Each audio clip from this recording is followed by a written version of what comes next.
Hello everyone, welcome you all to this new video.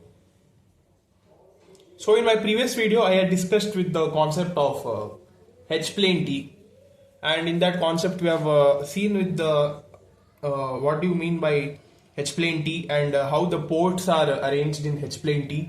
So it is a 3-port network and it is represented for different waveguides, and that waveguide T also we have seen it. What do you mean by waveguide T is everything in that video.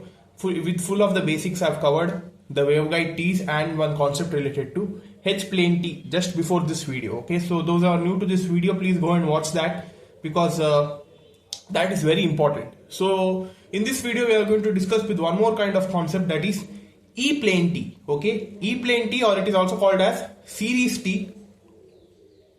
Again, the structure is similar to that of H-plane T. In H-plane T, we had one third port which is attached here horizontally, right? In this block we were having. But here, in case of E-plane T, you see the structure here.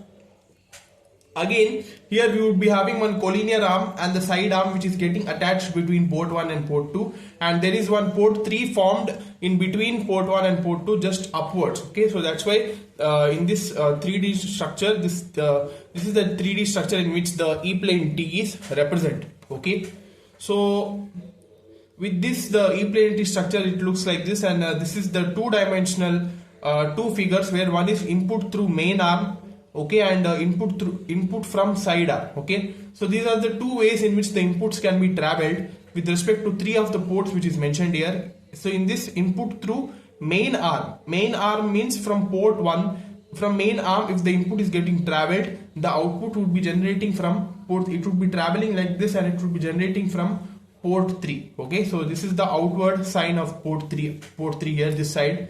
Okay, and from here the input is getting traveled from the side arm. That is, if this is port 1, port 2 and port 3, the input would be traveling from the side arm like this, and it would be going towards port 2. Okay, it would be going towards port 2 out. Okay, so with this, these are the two ways if you want to could be writing it. For H-plane T I have not given this figure, but if it is necessary to draw it. Okay, so please note these two figures down. Now let us get to the explanation of E-plane T. Axis of its side arm is parallel to the E field. Okay, in this case the axis of the side arm would be parallel to the electric field. That is, if the electric field is in this direction, the side arm would be parallel, that would be in the same direction which is parallel to each other. Okay, so if electric field is flowing in this direction, the third port, the side arm would be facing the same direction. So if the collinear arms are symmetric about the side arm, there are two different characteristics. Okay, so if the E-plane T is perfectly matched, so in order to become perfectly matched, we need to be considering the diagonal elements to be 0 in the scattering matrix.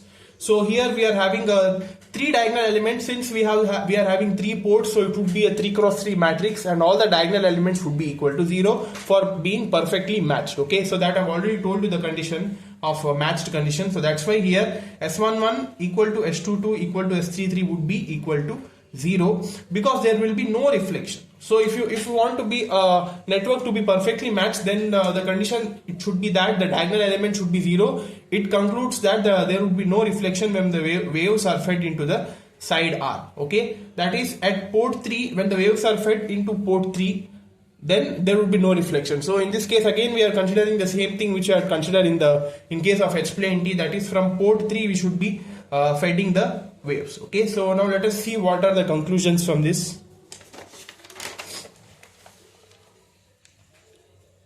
So see here, the waves appearing in port 1 and 2 will be opposite in phase and same in magnitude. That is, S13 is equal to S23 as same as H-plane T. Then out of phase would be 180 degree.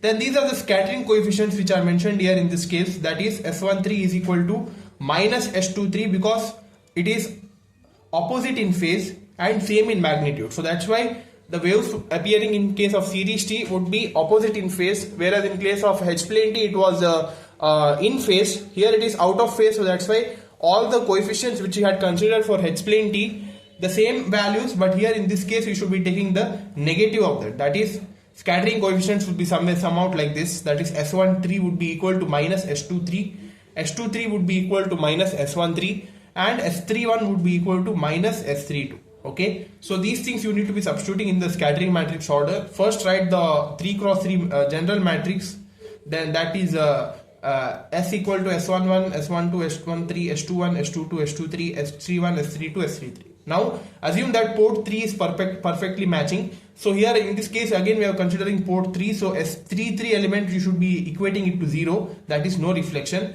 So from the symmetry property you need to be substituting some of the values, that is Sij equal to Sji. First 3 elements would be remaining the same, S11, S12, S13. Then you see here from S2, from the symmetry property, S21 would be equal to S12, then S22 as it is, then S23 is equal to minus S13, so substitute that. Then S31 equal to S13, again symmetry property, S32 is equal to minus S13, because you see here S23 is equal to S32 because of symmetries, and S23 is equal to minus S13, so that's why I have written it here, and S33 equal to 0. Now from the unitary property condition, matrix S into matrix X conjugate is equal to unitary matrix, or the identity matrix with the diagonal elements is equal to 1. So substitute that, write this matrix and its conjugate, that is equal to a 3 cross 3 identity matrix or a unitary matrix. Okay. Now again the same thing, multiply first row and column, that is S11, S11 conjugate, S12, S12 conjugate plus S13, S13 conjugate is equal to 1 here. Okay, so that's why then if you multiply you would be getting S11 square magnitude. Why? Because we are having one conjugate, so we need to be taking magnitude of S11 square plus S12 square plus S13 square is equal to 1. So name this equation as equation 1. Now the next second row into second column. So second row, second column, consider it. After doing the simplification again we would be getting S12 square plus S22 square plus S13 square is equal to 1. So name it as equation 2. Next third row, third column. If you do third row, third column, we are getting S13 square plus S13 square equal to 1. Then third row, first column, if you do, you would be getting this equation where S13 is common, so you could be taking outside. And until here the steps remain the same. Then you should be copying whatever it is written in case of H-plane T. Okay, that is in H-plane T till here we have written it, right? Then the rest of the procedure remains the same. Finding the values of S13 because the equations are same, so S13 would be 1 by root 2. Then substitute from equation 1 and 2. These two would be same, that which and all we have discussed in H-plane T, right? These all parameters would be repeating in case of E-plane T as well. Okay, all these things, that is S11 square equal to S22 square, so S11 would be equal to S22, and these things everything would be repeated. Okay, and here again the same thing, the same value should be coming here. But in case of E-plane T, as the condition says here, you should be following these conditions and substituting the final scattering matrix values. Okay, so that is all about the E-plane T. Okay, so that's all guys for E-plane T. Hope you understood these concepts. I have not explained it completely, but some introduction part I have done it. Then all the things remains the same, just copy from H-plane T. But just remember this condition and then try to substitute the values of all the scattering matrix coefficient and write the final scattering matrix. Okay.